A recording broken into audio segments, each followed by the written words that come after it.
deep in the forgotten corners of America's railroads, where rusted tracks fade into the forest and abandoned tunnels whisper secrets of the dead, something waits. For over a century, phantom lights have danced across train lines. Conductors have vanished without a trace, and those who dared to investigate never came back the same. These aren't just legends. They're backed by witness reports, newspaper clippings, official investigations, and voices caught on tape. Tonight, you'll hear the most chilling true stories tied to haunted railroads in the U.S. From the restless spirit of Joe Baldwin at the Maco line, to the eerie cries echoing through Ohio's Moonville Tunnel, and the unexplained glow that returns night after night on the Gordon tracks. Turn down the lights, put on your headphones, and prepare to ride the midnight line into the unknown. The stories will be divided by chapters, just for you to know. Story 1. The Midnight Run of Black Hollow Rail. Chapter 1. The Legend of Black Hollow. Black Hollow Rail was more than just a railway line. It was a stretch of dark history etched into the heart of the Appalachian Mountains. Locals avoided it after sunset, whispering tales of vanished trains and restless spirits who roamed the misty forest along the tracks. The rail itself twisted and turned through ancient trees that clawed at the sky, their branches like skeletal hands. In the cold autumn air, the fog curled low and thick, swallowing anything that dared to cross. James Turner, a seasoned engineer with nearly 2 decades on the rails, had heard the rumors his entire career.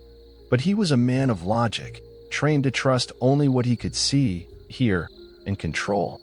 Chapter 2. Preparing for the Night. It was October 28th, a night pregnant with an unsettling quiet. The small town of Crestwood was settling in for the night, its streets dim and deserted, save for the faint glow of the station's lanterns. James arrived early to inspect his locomotive, a massive, black beast named the Iron Monarch. Steam hissed from its vents, and the rhythmic clank of pistons echoed through the cold air. His conductor, Sam Briggs, joined him, a grizzled man with a cautious eye and stories as numerous as the stars above. "Sam, you ready for this run, Jimmy?" "James, always. Black Hollow's just another stretch of track." Sam gave a skeptical grunt. "Sam, don't let the stories fool you. That place has a way of getting under your skin." James chuckled and climbed aboard. Chapter 3. Into the Fog. As the train pulled out of Crestwood, the moon was hidden behind heavy clouds, and the air grew colder with every mile. The trees on either side leaned in like sentinels, their branches casting long, twisting shadows. Inside the cab, the whistle's cry cut through the silence as the train gained speed. James kept his eyes on the rails, his hands steady on the throttle. Suddenly, the radio crackled. Voice distorted, urgent: "Stop, don't cross." James adjusted the dial. "James, dispatcher? Come in." Static filled the speaker. Then, the voice returned, barely a whisper. "Voice, bridge, unsafe." James frowned. The Black Hollow Bridge was just ahead, a rickety wooden trestle spanning a deep ravine. Chapter 4. The Bridge of Shadows. As the train neared the bridge, the fog thickened, swallowing the beams beneath a ghostly haze. James squinted through the murk and suddenly spotted a figure standing on the bridge, a man in a soot-stained engineer's coat, face lost in shadow. James shouting, "Hey, what are you doing there?" No response.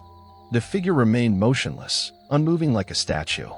Heart pounding, James blew the whistle, a long, piercing blast that echoed through the valley. The figure vanished. Chapter 5. The Collapse. A deep rumble shook the trestle. The wooden beams groaned under the train's weight. James slammed the brakes, but the momentum was too great. Suddenly, a section of the bridge gave way, plunging the first 2 cars into the darkness below. The engine screeched to a halt on the remaining track, the night pierced by the distant sound of rushing water far below. Chapter 6. Alone in the Dark. James climbed down from the cab, heart racing. The wreckage was silent, save for the soft hiss of steam escaping from broken pipes. He tried calling the dispatcher. "James, Mayday, Mayday, train down at Black Hollow Bridge." Static answered. Suddenly, from the mist came a soft whisper. Voice, faint: "Help." James spun around. Eyes searching the shadows. James, who's there? Show yourself. No one appeared. The only answer was the eerie echo of his own voice. Chapter 7. The Search and the Silence. Rescue crews arrived at first light, but the ravine swallowed all evidence. No bodies, no survivors. Local legend grew. James Turner and his crew had vanished, claimed by the haunted hollow. Chapter 8. The Haunting. Since that night, travelers say they hear the mournful whistle of the Iron Monarch echoing through the valley, a warning for those who dare cross Black Hollow Rail after dark. Story 2. The Phantom Freight of Dead Man's Curve. Chapter 1. The Curse of Dead Man's Curve. Dead Man's Curve was notorious, a sharp bend on the Rocky Mountain rail line that had earned its sinister name from the countless accidents it had caused. The curve carved a hairpin turn around a jagged cliff face, with a sheer drop hundreds of feet down to the churning river below. Locals spoke in hushed tones of the countless lives lost, engineers, brakemen, and passengers who never survived the treacherous bend. The mountain seemed alive with a malevolent presence, punishing anyone careless enough to challenge its wrath. Chapter 2. Frank Miller's Assignment.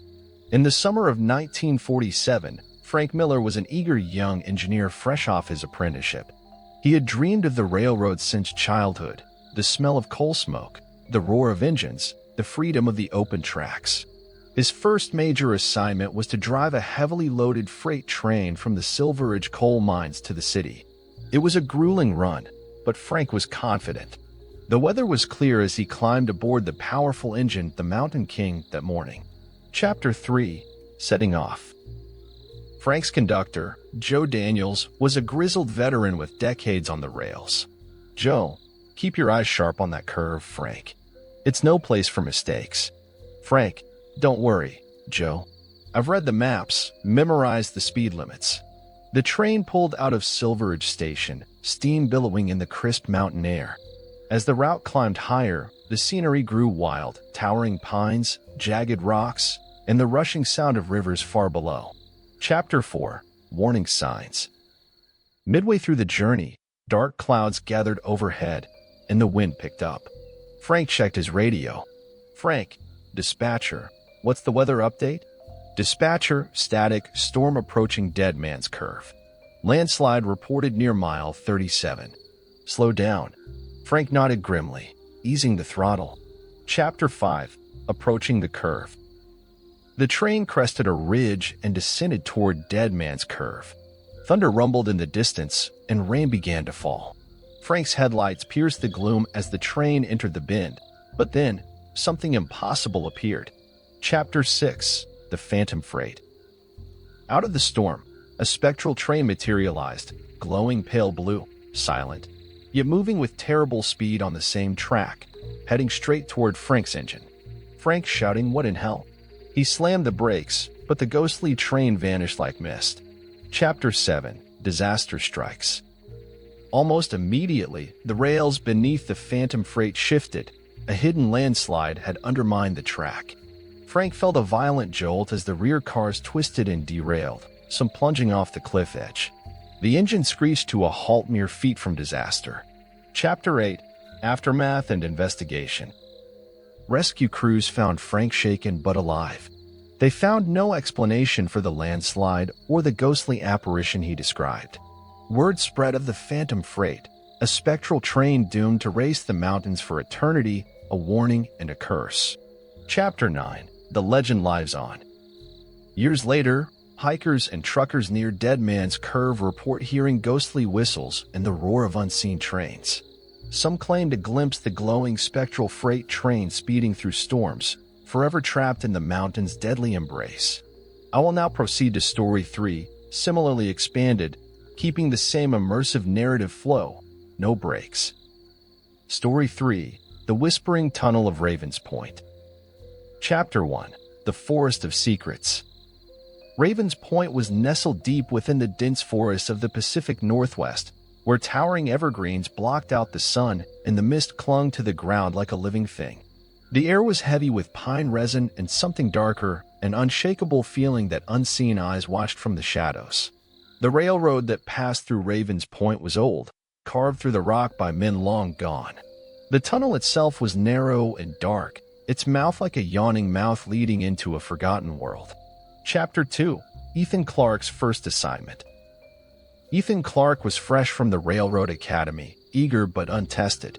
He was assigned as a brakeman on the Cascadia line, his first night shift being an inspection run through Ravens Point. His mentor, old-timer Jack Harris, warned him, "Jack, stay clear of the tunnel after dark, kid. It's seen things no man should."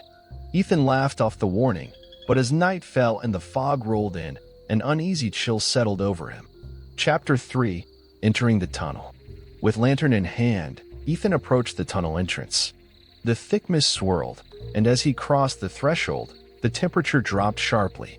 He heard it then, faint whispers echoing from deep within the rock. Voices, urgent, whispering, "Turn back, turn back." Ethan's heart hammered, but he pressed forward, determined. Chapter 4. Shadows in the walls. Inside, the tunnel walls seemed to twist and breathe.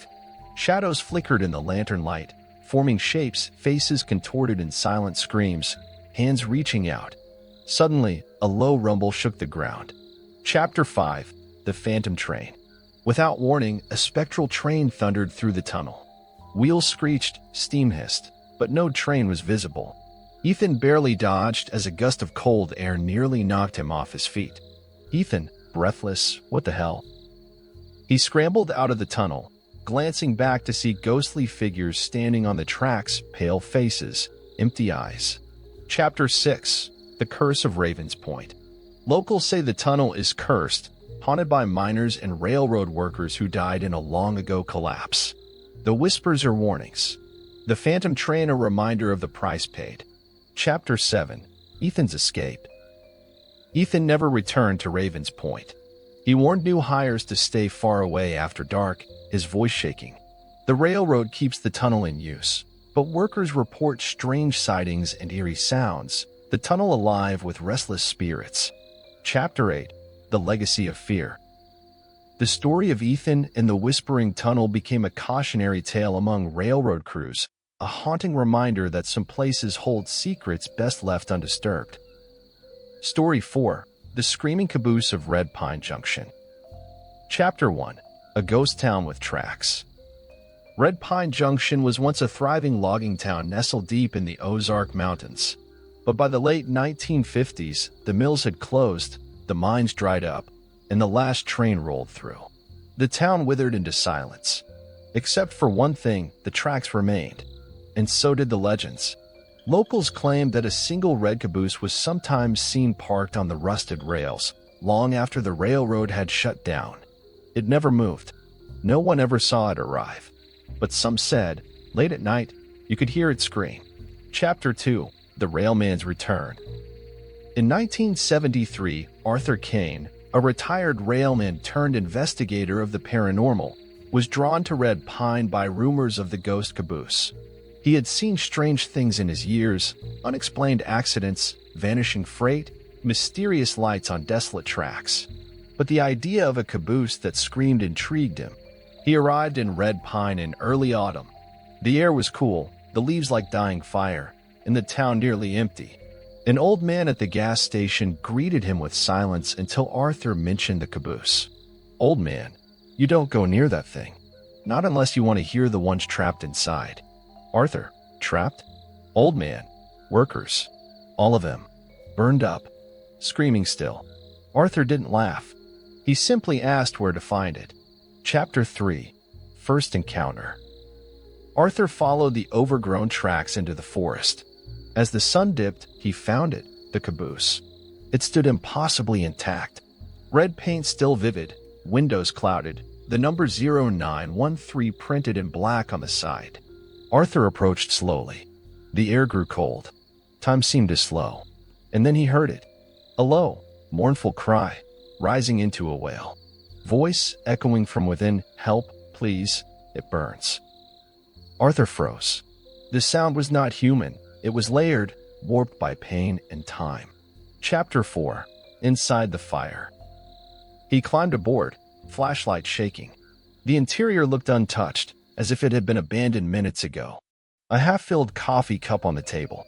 A railroad schedule pinned to the wall, dated September 13th, 1949. Then the door slammed shut behind him. The caboose lurched. The lanterns flickered to life. Outside the windows, the world shifted. They were no longer in the woods. Arthur was now aboard a moving train. Chapter 5. The Final Ride. Voices cried from the walls. Conductor, disembodied, brake failure. She's not stopping. Engineer, fire in the fuel line. We're gonna blow. The caboose filled with thick black smoke. Arthur tried the door. It wouldn't budge. He stumbled to the window, pounding, screaming. Through the glass, he saw a flash, another car ahead engulfed in flames. Figures inside pounded on the windows, flesh melting from their faces. And then, the explosion. Chapter 6. The Return. Arthur awoke on the forest floor. It was morning. The caboose was gone. Only scorched earth and rusted rails remained. When he returned to town, the old man nodded grimly. Old man, now you know. Arthur left Red Pine Junction and never spoke publicly of what he saw. But he wrote it down, every word, and warned, never climb aboard what's already left this world. Story 5. The Lantern Man of Gristle Pass. Chapter 1. The Mountain Route. Gristle Pass was a narrow, frostbitten corridor that cut through the Cascade Range, a mountain path so treacherous, engineers joked it was made by the devil himself. Trains had to crawl across it at reduced speed, especially during winter, where avalanches, rock slides, and freezing winds threatened to derail everything. But that wasn't what made Gristle Pass feared. Rayman talked about the Lantern Man, a lone figure who appeared on the tracks, waving a flickering lantern in the dead of night. If you stopped to help him, they said, he'd vanish. If you didn't, someone aboard would go missing before sunrise. Chapter 2. The Winter Freight. It was the winter of 1961 when engineer Roy Dalton took his first solo run through Gristle Pass. A seasoned crewman named Pete Lasky was his conductor, one of the few who had braved the pass more than once and lived to tell about it. They departed from Kings Ridge at midnight with a short freight train hauling salt and winter supplies for isolated mining towns beyond the range. Pete, grinning nervously, just keep your eyes forward. Roy, if you see anyone out there, don't stop. Roy, you believe that Lantern Man stuff? Pete, doesn't matter if I do. The pass believes it. Chapter 3. Entering the Pass. By 2:30 a.m., the train had begun climbing into Gristle Pass. Snow fell in lazy spirals, thick and endless. The headlights barely cut through the fog and flurries. Then, at mile marker 312, Roy saw him. A man standing on the track ahead, cloaked in a long black coat, lantern in one hand. He waved it back and forth in a wide arc, exactly like a signal for help. Roy, startled, Pete, you seeing this? Pete, staring, keep going. Roy, he's right on the... Pete, keep going. The train didn't slow. The Lantern Man didn't move. But as they passed through him, he seemed to flicker like film skipping a frame. Then he was gone. Chapter 4. Missing Time. Moments later, the train's radio went dead. All instruments blinked out for a full minute.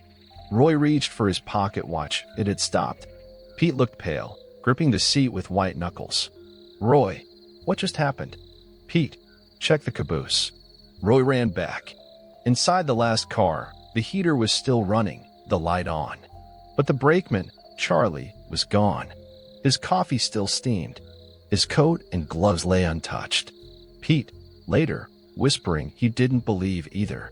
Chapter 5. The History of the Lantern Man. They reported the disappearance, of course.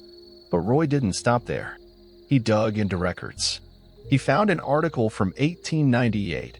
A track inspector named Elijah Marlin had died on Gristle Pass during a blizzard. His signal lantern was found swinging from a branch near a collapsed ridge. He'd frozen to death trying to warn an oncoming train.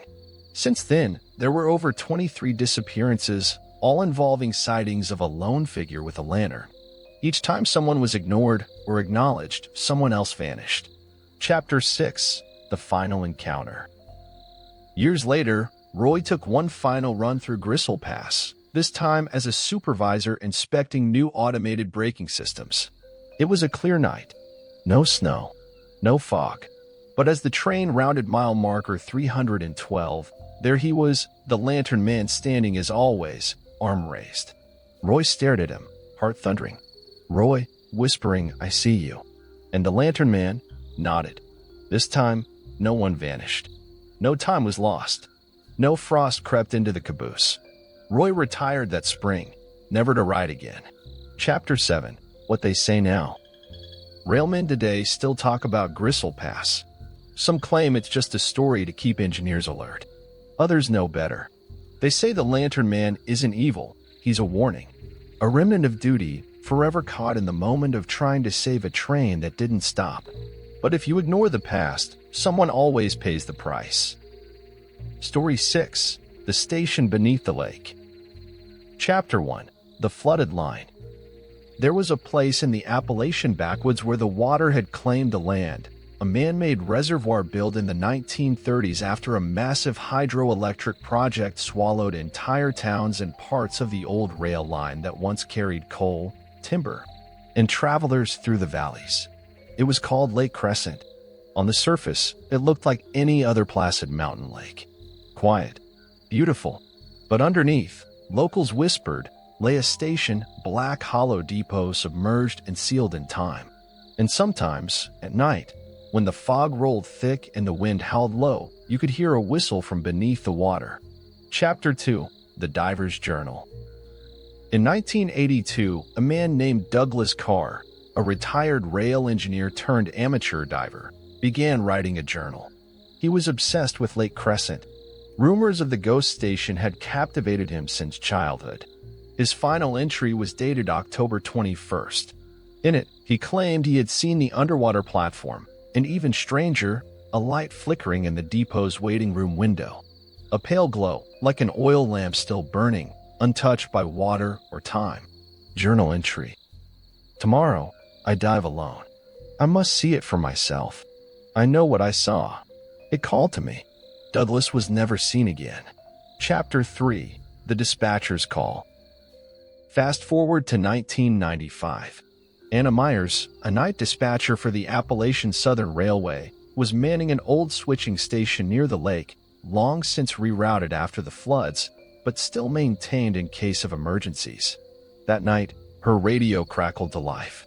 Voice distorted Crescent inbound. Engine 413 requesting clearance. Anna blinked. Engine 413 had been retired for over 60 years. Anna, say again? You're where? Voice closer now. Station lights are on. Snow's falling. No one's here. Snow? It was late summer. She checked the logs. No train scheduled. No active lines within 20 miles of Crescent. Then the line went dead. Chapter 4. Echoes from Below. The next day, Anna drove to a ranger outpost near Lake Crescent.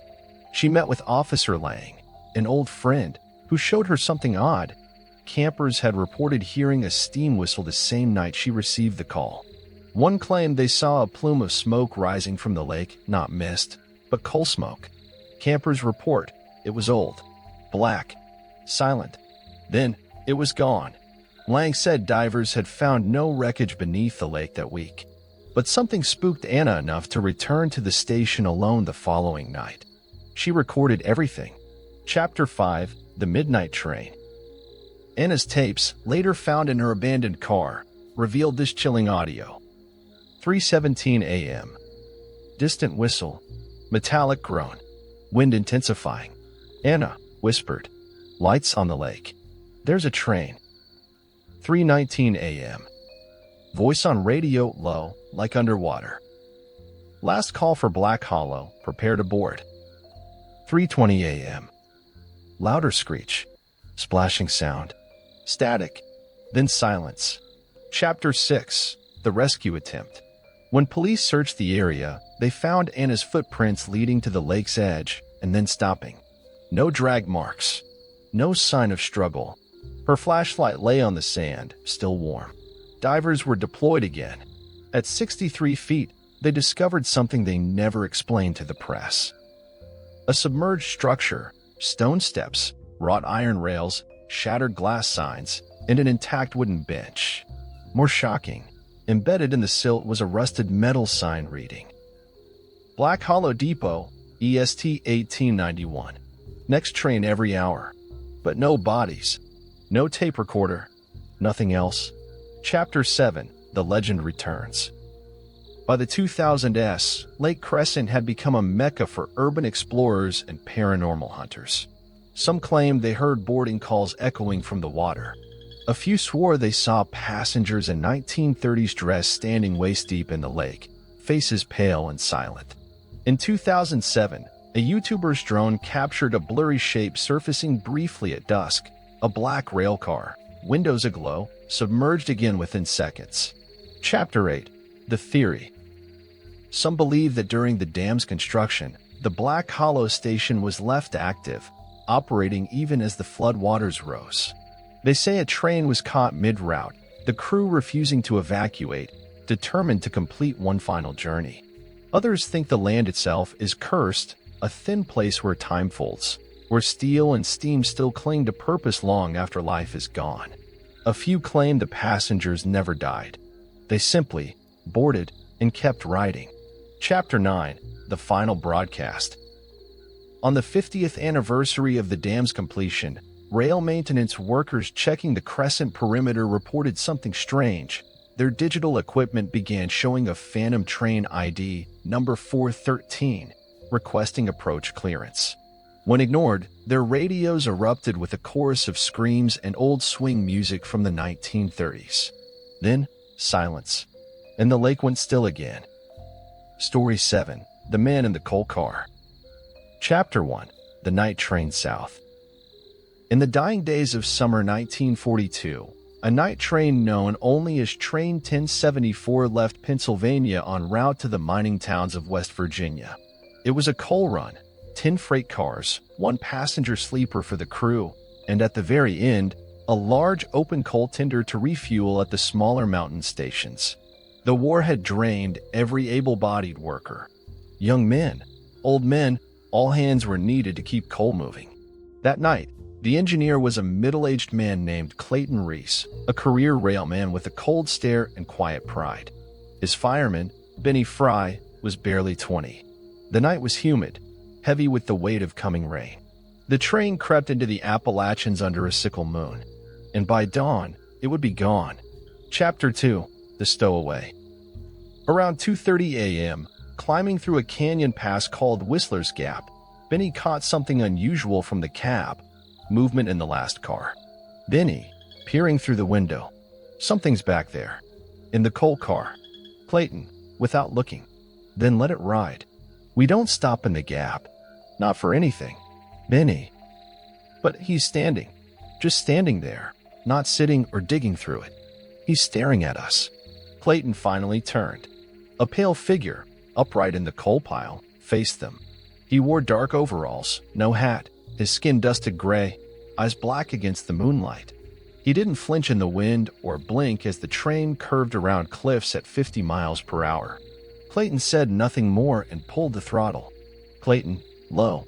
If he's still there by Echo Bridge, we uncouple the last car. Chapter 3, Echo Bridge. The train neared Echo Bridge, an ancient stone arch towering over a 100-foot gorge. The only way through the pass was to cross it, one car at a time. By tradition, it was said if the wind blew north under Echo Bridge, you could hear a voice calling your name. That night, the wind was strong, and as Benny leaned out to check the rear coupler, he heard it, not the wind, but a human voice, hoarse and sharp. Voice from the coal car. Benny. Fry. He froze. The figure was gone from view, but the coal shifted. Then something rose from beneath the coal. A hand, long and skeletal, crawled over the edge. Benny stumbled back, screaming. Chapter 4, The Separation. Clayton didn't hesitate. With a sharp grind, he locked the emergency lever and uncoupled the final car. The train surged forward, the rear car drifting back slowly into the dark like a boat slipping away from dock. They didn't look back, but the screams followed. Benny sobbing. We left someone behind. What if it was just a man? Clayton, stone-faced. That wasn't a man. Benny. How do you know? Clayton. Because he used to work these tracks. Died in the same coal car. And he never left. Chapter 5. The Ghost of Marcus Knoll. Clayton told the story while they coasted into a fueling depot at dawn. Marcus Knoll was a fireman on train 1074 20 years prior. One icy November night, an avalanche buried half the line. The crew decoupled the car Marcus was loading and left it, unaware he was inside. It took 3 weeks to dig out. When they did, the car was nearly empty except for claw marks in the coal, and what looked like a bed made from bones. Since then, Marcus was seen once a year, always on a coal run, always in that same car. He never begged. He only watched. Chapter 6. The Return of 1074. Clayton and Benny survived, but that was the last confirmed trip of train 1074. Later that fall, it vanished on another run through Whistler's Gap. No wreckage, no reports, no survivors. Some say they went too fast through Echo Bridge, or that the brakes failed on the incline. But the most disturbing part? A hunter camping 5 miles from the canyon reported seeing a train pass on a track that hadn't existed for decades. Its headlamp was off, and a figure was standing in the last car. Chapter 7. Modern Sightings. Today, hikers who traverse the old track bed near Whistler's Gap, now part of a forgotten nature trail, sometimes report a sudden drop in temperature, even in summer. Phones die. Compass needles spin. And from somewhere deep in the brush, they hear, "Benny." Fry. Even stranger, coal dust appears on their clothes. Sometimes on their skin. Sometimes in their mouths. Chapter 8. The Final Transmission. In 2021, a team of amateur ghost hunters placed an old CB radio and microphone at the ruins of Echo Bridge. At 2:43 a.m., it crackled. Static, then a voice. Engine 1074. Westbound. Standing by. Second voice, calm and grave. We left him. Then silence. Until a whisper, long and slow. He's still in the coal. Story 8. The Conductor's Last Farewell. Chapter 1. The terminal no one boards from. In northern Illinois, there's a decommissioned train terminal called Ravenna Central. Built in 1903, it once served thousands of commuters daily, until a gas explosion in 1958 reduced the east wing to rubble, killing 47 people. The terminal was repaired, briefly reopened, then abruptly shut down in 1962. Officially, declining traffic. Unofficially, too many incidents. Whispers among former employees say Ravenna was haunted not by a ghost, but by a conductor who never retired, a man in a long black coat, face hidden beneath his cap, eternally waiting on Platform 9 for a train that shouldn't run anymore. Chapter 2.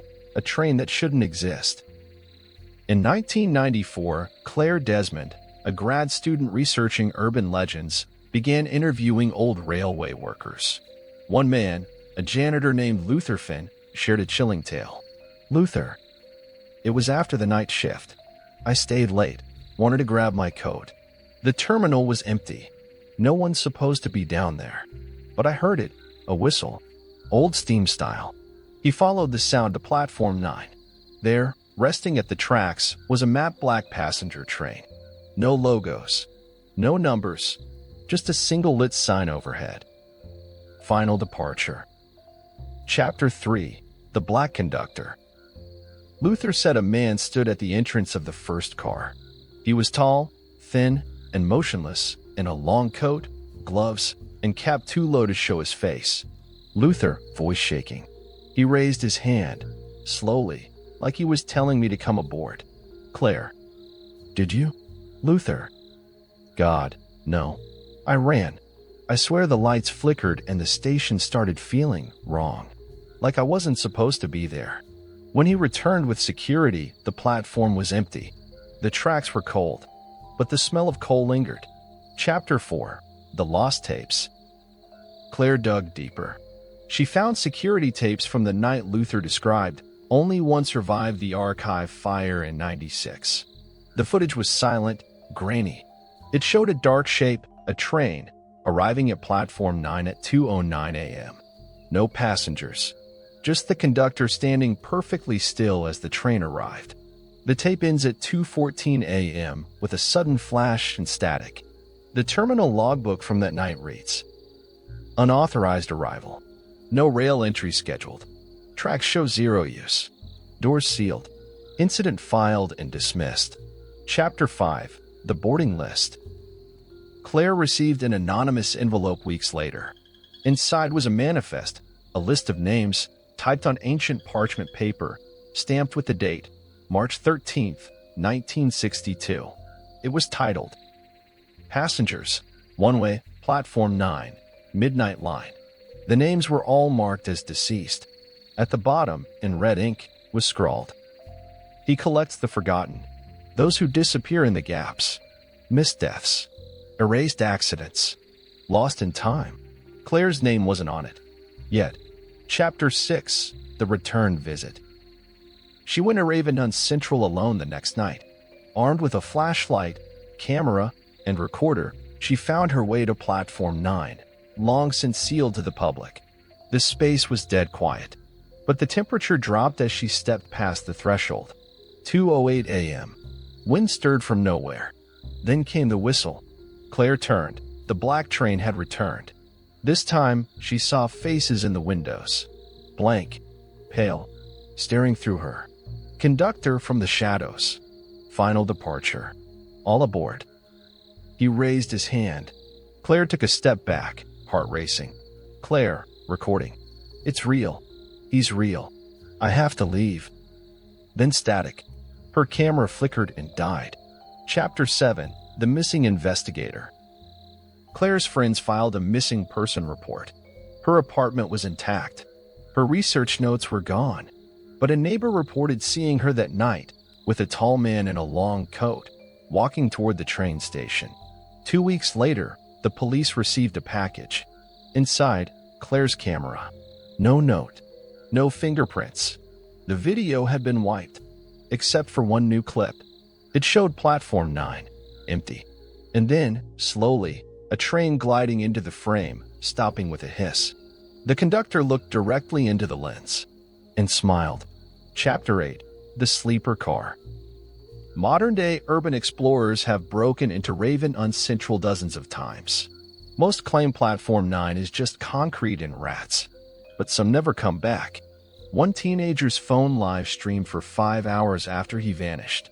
The footage showed a black interior, rows of empty red seats, and muffled voices whispering in languages long dead. At 3:13 a.m., the stream ended with a voice whispering, "Ticket accepted." Chapter 9. Rumors of a Return. Some say the conductor only appears to those who are about to die unnoticed, the lost, the homeless, the suicidal, the discarded. Others say he is death itself, for those who've slipped through the cracks of fate. But a few believe the train is not from hell, but from outside time. It collects stories, souls, echoes, and once boarded, your name is never remembered again. Chapter 10. The Final Message. A shortwave radio enthusiast caught a mysterious transmission in 2023. "This is Platform 9, requesting departure clearance. Final boarding complete. Souls accounted. Departing midnight line to terminus unknown." Then a single chime, like a conductor's bell, and the hiss of steam. The trains may have stopped running, but the stories never did.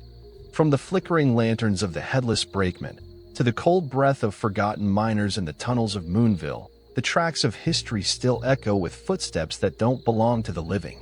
Some say these hauntings are just tricks of the eye, misread shadows, echoes of the past. But those who've seen the lights, heard the whispers, and felt the chill in their bones know better. If you ever find yourself near abandoned rails, alone at night, and you hear that distant whistle, don't answer, don't follow, and whatever you do, don't board the train. This is Noctipos. Until next time, stay in the shadows.